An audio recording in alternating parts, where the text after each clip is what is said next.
All right. Good afternoon, everybody. This is the Georgia Prison Watch podcast coming to you live. Sorry, we're a little bit late this afternoon, but we had to speak with Miss Bryan and kind of just get everything going and find out exactly what she's heard and what's going on. So we are talking about Mr. Brandon Mobley, who was brutally stabbed last night at Telfair State Prison in McRae, Georgia. And we have his mother on the live with us today. And we're going to deep dive right into this so we can get Ms. Bryant on here. And, you know, this is important. As everybody has, I'm sure, seen the video that we posted last night about 11 p.m. That happened, as I said, at Telfair State Prison.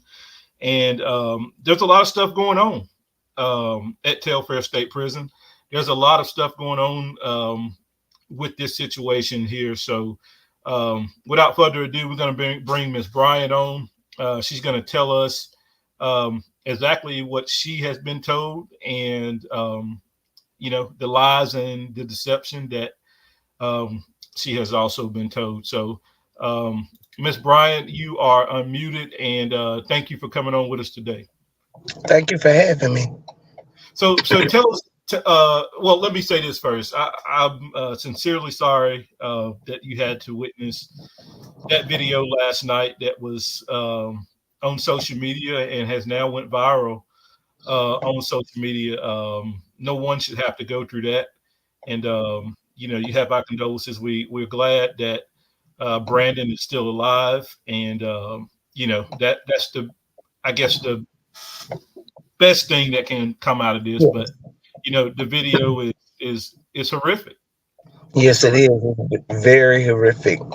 And so Um, go ahead, tell us exactly what you know and how, you know, how's Brandon is doing. We'll give you the floor. um, I get a wake up call from my daughter telling me I need to get up, and when she told me that, I asked her what was going on. I thought something had happened to my other kids, not thinking it would be Brandon, but um, she told me that Brandon had been stabbed and that it was on social media. So I click on her page because she said she had shared it. So I click on her page and watch the video, and I just couldn't believe what I was seeing. Him laying in a pool of blood. There's no guards at the station that, and it's a station you can clearly see on the video, to whereas it's supposed to be someone in there in the booth. There's no one in there. He's laying in a pool of blood. The guys is hollering at him, telling him to roll on his stomach. Some of them is telling him no, to, roll on his back. Some is telling him to stay on his stomach. And then he just passes out. So we get the call in the prison. I call, my brother called, my sister called, my daughter's called. Everybody's calling, leaving messages. We're getting nothing in return. So we loaded up and we left here about 6 o'clock this morning, and we went down to Telfair Prison. And as we arrived, the warden was standing out smoking a cigarette. So me and my brother get out. We introduce ourselves, and I was letting him know, I was concerned about Brandon. Nobody has returned our calls, and I was just wanting to know about my child. Well, he proceeds to say that they did airlift Brandon to a hospital. He didn't say where, and he also stated that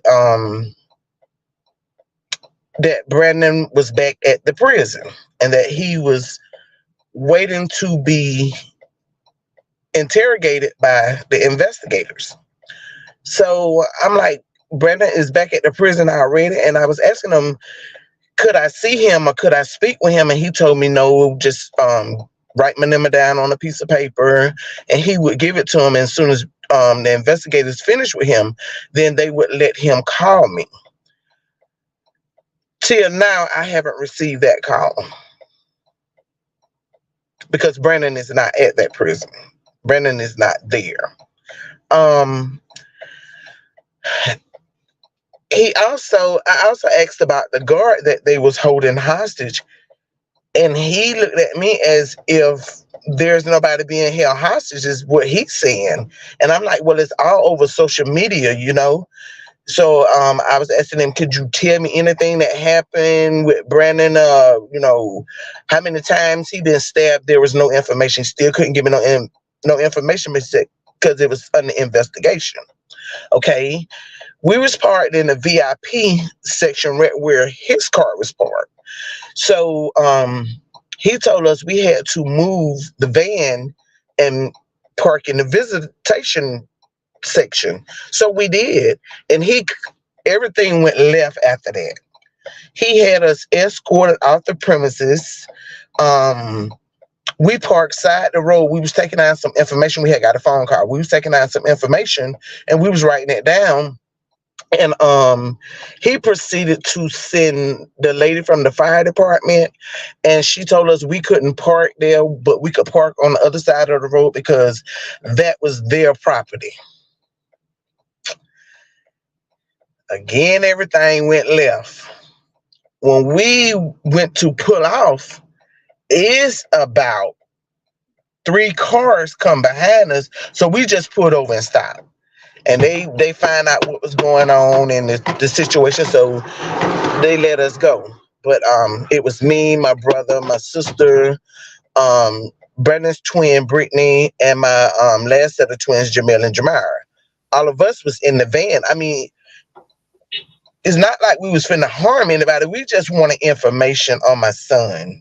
So, and let me cut you off because, and I don't know if you broke up or what happened, but just I want to make this clear for everyone that's watching is going to watch. When you say they came behind you, who exactly came behind you? The police. So it was 3 cars. Yes, they say they got a call stating that we didn't want to leave the premises, and that was a lie. We was already off the premises. We was on the side of the road taking our information. We was writing the phone number down and some more information when the lady came up to the driver's side of the door, and they pulled my sister-in-law out and ran her license. Everything was good. The same story she told the officer that pulled her out of the car. It was 2 more officers on the passenger side of the door. And we was explaining to them what happened. And they was very concerned, you know, and they was very polite. They understood. After that was it. We just asked them what was a good place to go eat. They told us where to go, and that was it with them. They let us go. But they told them that we did not want to get off the premises. They was having problems. And it wasn't like that. And so we're going to fast forward a little bit because there was another person that involved themselves in the situation, and someone, not yourself, but someone has been able to speak with Brandon. Tell us a little bit about that. Well, as we were eating, the warden that's over the warden that we spoke to this morning, he called my daughter Jamira, and he told her to give him between 2.5 hours, and he would call her back because Brandon was at the prison. He was doing good. He didn't get hurt bad, and that he was gonna let his officers bring Brandon up where Brandon can make a phone call to us to let us know he was okay. So he also lied and said Brandon was back at the prison, and Brandon wasn't. And I came home waiting on Brandon to call, and just so happened he already knew Brandon wasn't at the hospital. I mean, wasn't at that prison. He went to the hospital where Brandon was and let Brandon use his phone to call my daughter Jamira.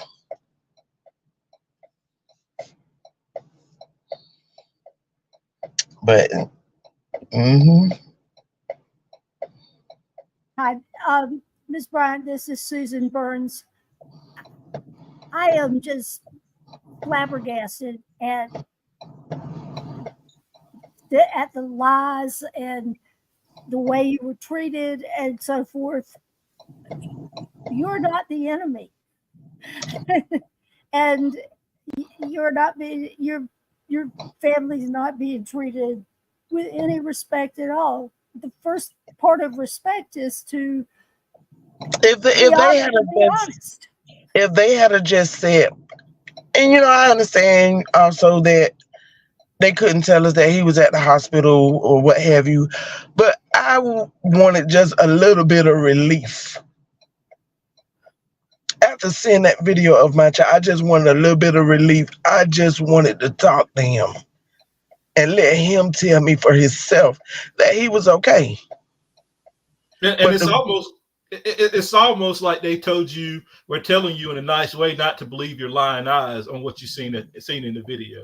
Exactly, because when we told him it was on social media, that things was floating around on social media, he just looked at us like as if to say, what you said, don't believe what you see on social media.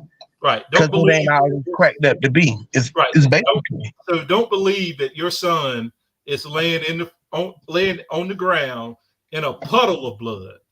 Had been there over an hour. Yes. And we're going to put something on the screen because this is in just a second. We're going to put something on the screen because this is very important. Because I felt like this. I felt when it happened and when they did find him, I think they should have called me and let me know Brandon was hurt. Yeah. And that's something that they with that severity. Yeah. And, going back to what we're saying, for the warden to just completely downplay that he's fine, that he's in the prison. First of all, if you're airlifted to somewhere, you're not fine. You're not. You're not fine. And then you're not do anything but look at the video. A person that has lost that much blood, that has been laying there for over an hour.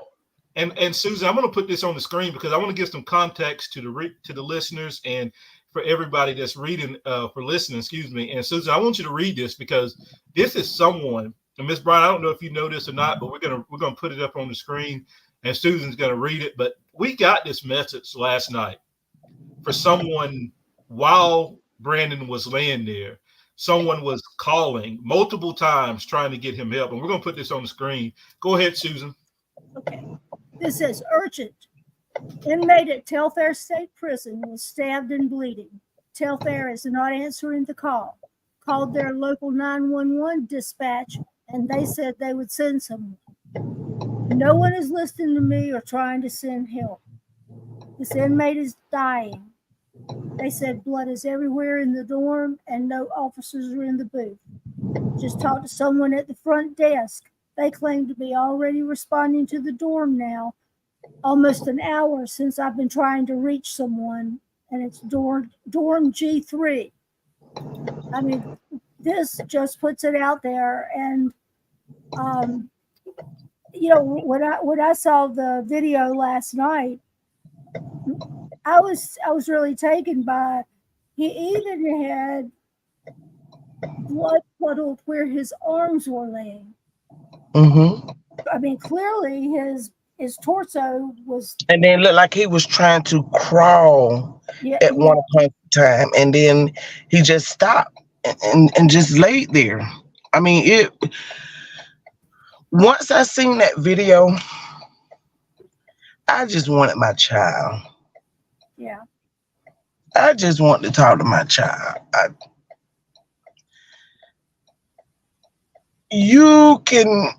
A dog don't even have to be treated that way. And for them to just let him just lay there like that for an hour, he could have died. Yes. But they don't, until it's their loved ones, they don't care. Yeah, they're very callous. Did you now the warden that you talked with who was at the prison, who was out smoking, was that McFarlane? Yes. It was McFarlane. Okay. Yes. Well, there we go. Thank you, Brian. Yeah, so I just think that yes, that's him. Yeah, and you touched on this a minute ago. people that's incarcerated are sentenced to serve time for a crime that they committed. Sometimes they're sentenced to serve time for a crime that they did commit. Right. And to be in prison without a death sentence, and then to see multiple times, countless times, that they are either killed or damn near killed, and the family is left to find answers and find any type of their questions answered on social media. It's just ridiculous in itself. And you touched on this a minute ago. You felt like they should have contacted you to tell you that something happened to your son. I mean, where is that major? Because that's major. Yeah. But if he had died, y'all would call me. You would have found a way to get in touch with me then. So I felt you should have got in touch with me with it being that severe. Yeah, and so and it's the warden to downplay this and to completely lie to your face just tells you that he has no regard for human life whatsoever, and they will probably never understand until it's their son, their daughter, their loved one in a position that you're in right I'm in now. And I think it's sickening. Honestly, I think it's very sick that they would treat you in the manner that they treated you. And and you're not the only one. This happens every single day. And it's specifically happening this right now at Telfair State Prison. It's the stuff that's going on at Telfair State Prison has been outrageous, and another thing that you said, the phone calls, you called multiple times. And when we got to the place to eat this morning, I looked at my phone. I said, here it is, 9:45, and I still haven't received the call yet. Sure hadn't received the call yet. We hear this all the time, that this callous treatment of loved ones it seems to be that this is their standard operating procedure, to ignore and deflect and tell you a lie. And from what you saw last night, he was not at the prison. No way. I haven't been to sleep since I seen the video. No. And I seen the video about 12, between 12 and 12:30. I hadn't been to sleep since. I want to do this because I want to add a little bit more context to this before we let you go. But I think this is a very good time to play this 911 call from Telfair State Prison just a few weeks ago. And I want to come back and we're going to wrap up because I know you probably need to go. But I want to play this 911 call for everyone to wrap what you're about to hear, but what this mother is saying right now. And this is from Telfair State Prison. Like I said, just a few weeks ago. So I want to play this and then we're going to come back and we're going to wrap up with this. 911. Yes, I just spoke with you on the phone. Can y'all send someone out there to Telfair Prison? Ambulance or anything? No, ma'am, we can't.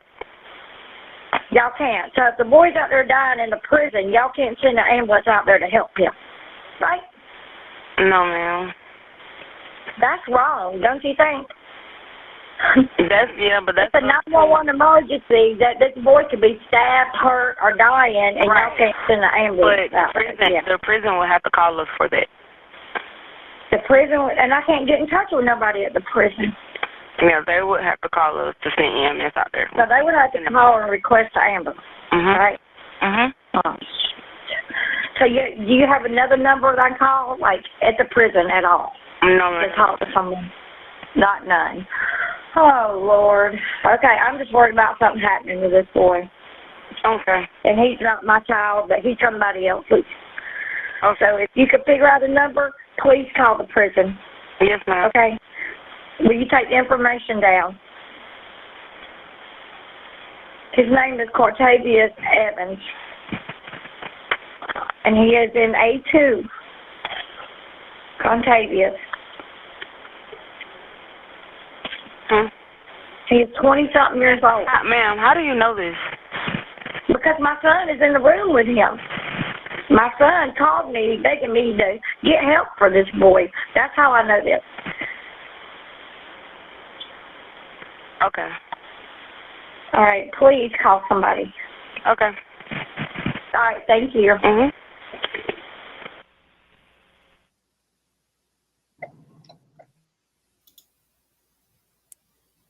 I don't know if it's the same lady that my daughter talked to before she talked to the second, the first, not the first warden that we talked to this morning when we arrived, but the second one that called her on the phone. She talked to his secretary or someone, and she sounded just like that lady.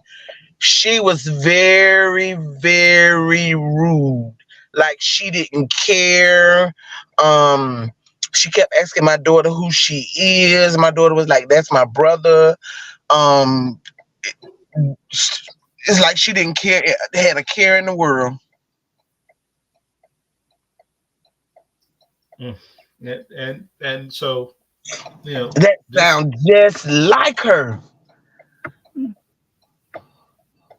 And this is what we're dealing with. And you know, so people that's on this video right now, the people that's gonna be watching it, you have to check on your people, and you cannot take no for no For an answer. You have to, if you have to, you get in your car and you go there quick. That's right.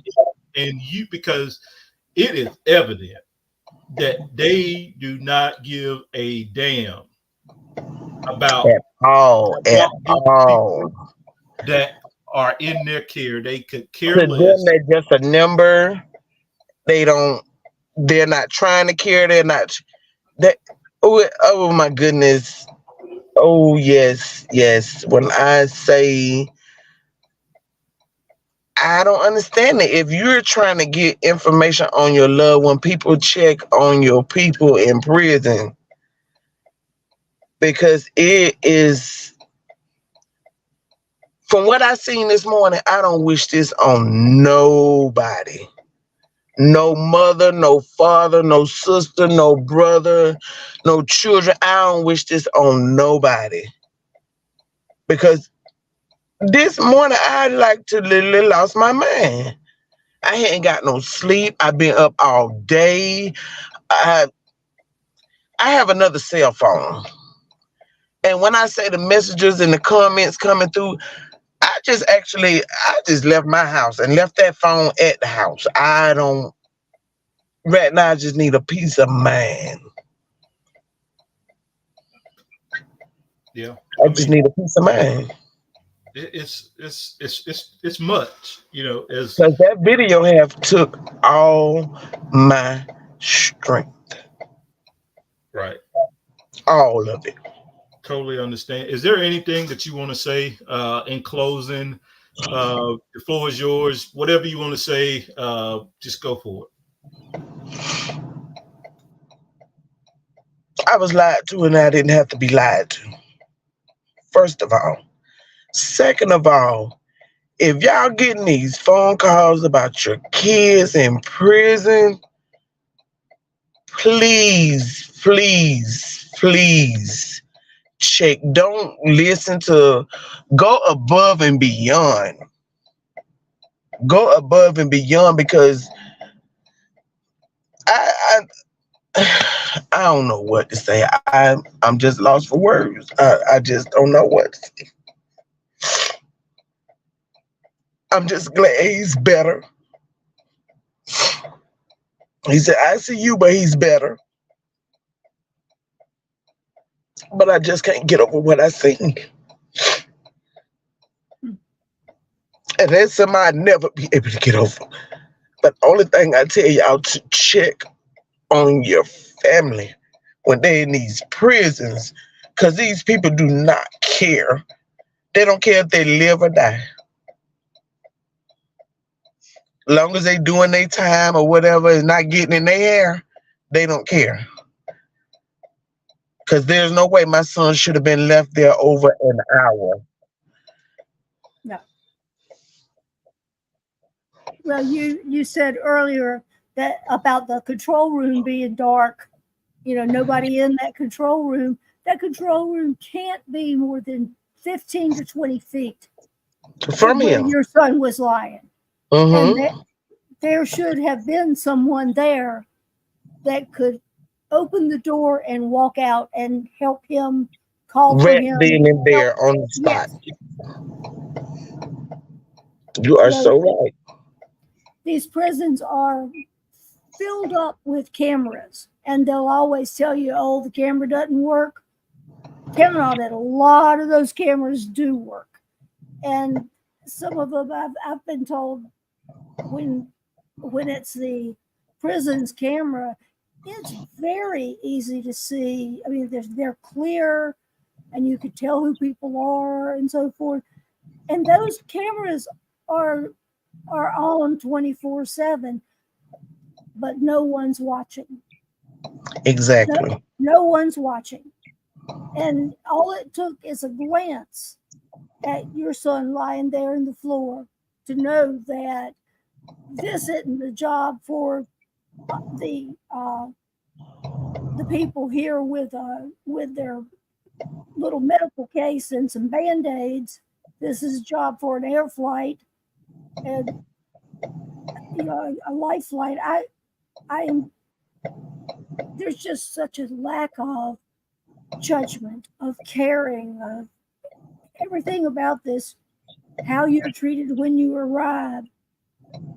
You would hope that the warden wouldn't treat you like an enemy and that he would say, I'll get on my phone right now while you're here.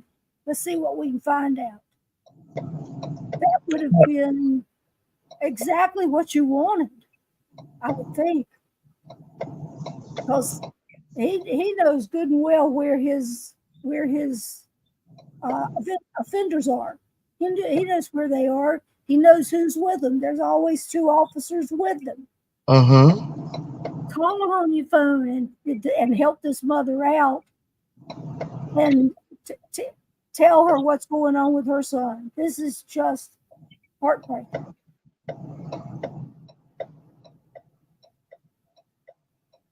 Yes, it is. We'll see if we can't get a little help for you, at least some information for you. When people go to the hospital from the prisons, they aren't registered under their name and all that, so you can't call and ask. So we'll see if we can't get you some help from further up the food chain, as they say. But hopefully we can. Okay, and I appreciate it, and I thank you guys. All right, Ms. Bryant, we thank you for coming on with us this afternoon. I'm sorry for the short notice, but we definitely appreciate you. This was something that needed to get out there. We've had over 150 people on, so this was something that needed to get out there, and we thank you for jumping on with us and sharing your story. And we'll be in touch with just whatever resources we can offer you. We'll be in touch. Okay, and I thank you guys so much. All right, thank you. Yes, ma'am. Thank you. Susan. Yes, sir. Horrific. I was thinking the whole time about you calling them the Shady Bunch, and it's worse than that. It's not just shady. It's so callous. Nobody deserves that. And just to blanketly lie to this lady, blanketly lie. I mean, I don't know how far she drove, and I should have asked, but they drove to Telfair State Prison. Yeah. They drove. And to be lied to, the way that she was lied to by the warden himself. It's just, it's unheard of. And I want to say that I'm shocked because, you know, we've been dealing with these people a long time. Not much shocks me and you anymore, but to lie to her and to tell her that her son is back at the prison and in the hole. That's over the top ridiculous. Yeah. Yeah, it's just, you know, what it brought to mind was the death of Roland Phillips. Yes.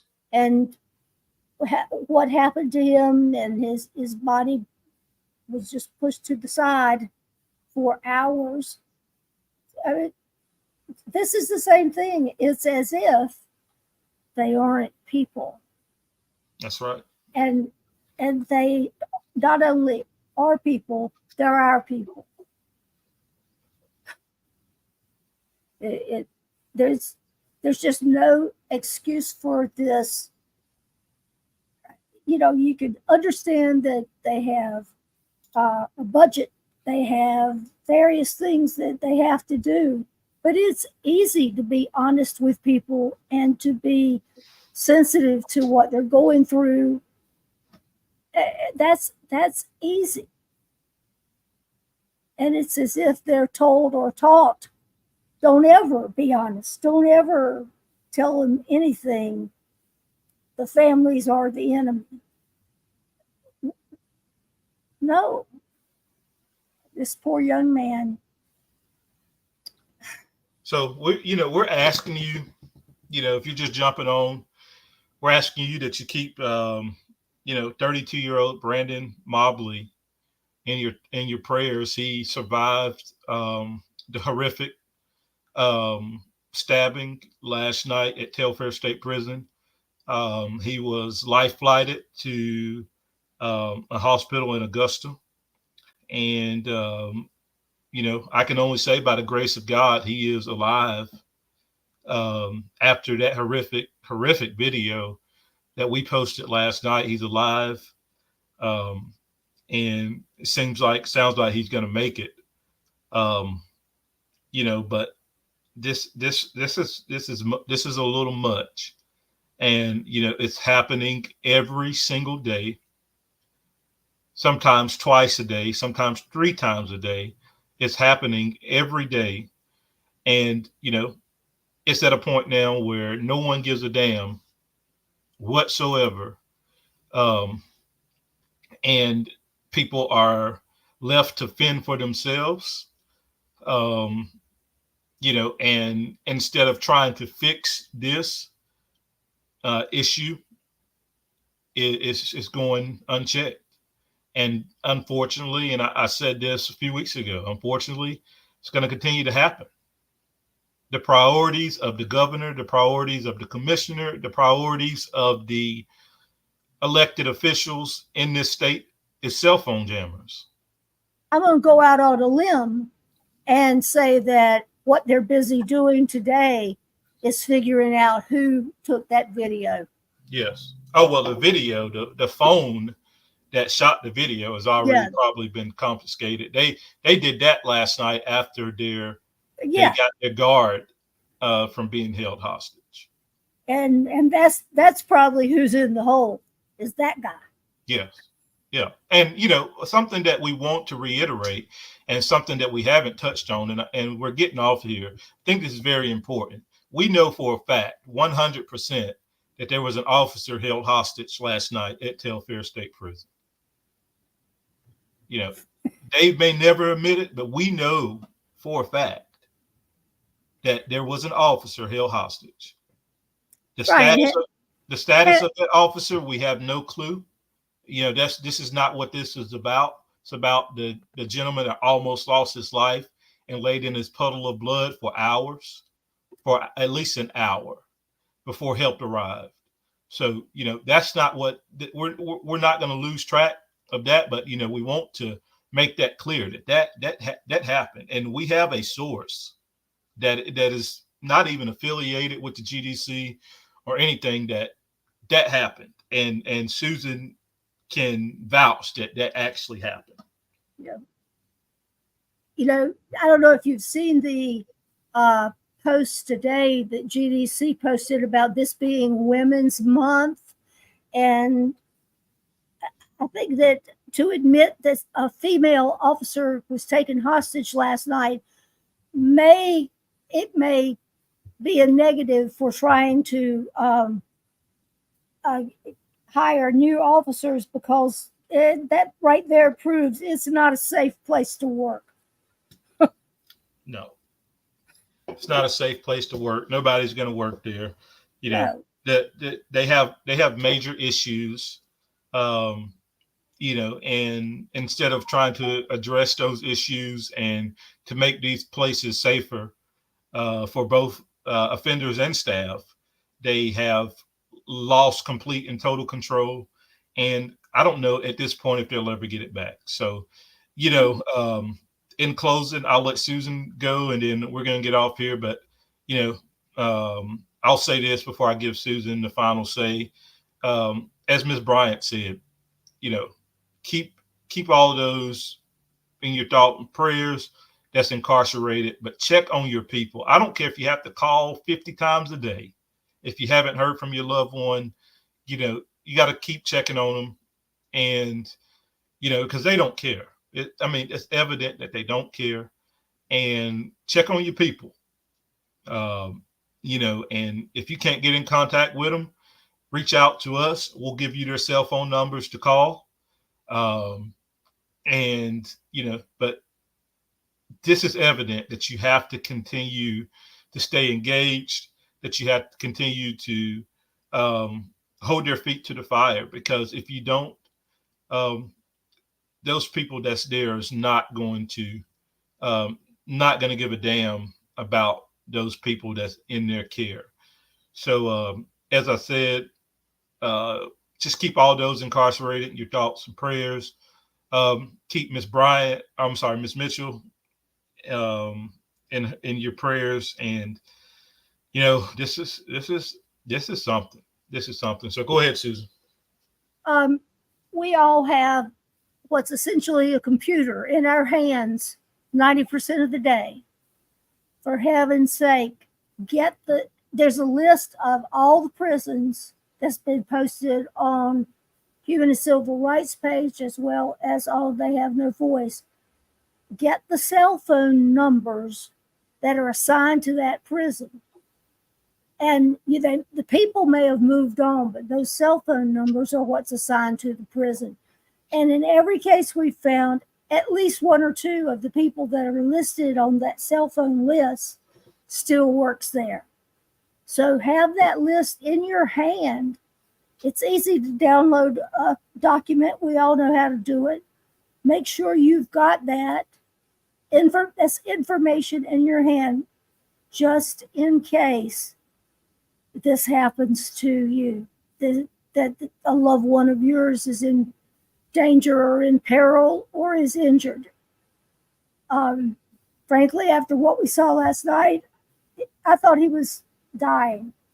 And I think most everyone who saw him thought that. It's such an insult to tell his mother, who's seen it, that he's back at the prison. No, I hope he's in the hospital hooked up to fluids and blood and everything else and headed for surgery and so forth. But this callous approach to families, as I said to her, we are not the enemy. And with that, I'll close. The information is out there, though. Get the cell phone numbers, and they are. We've put them up. We posted them as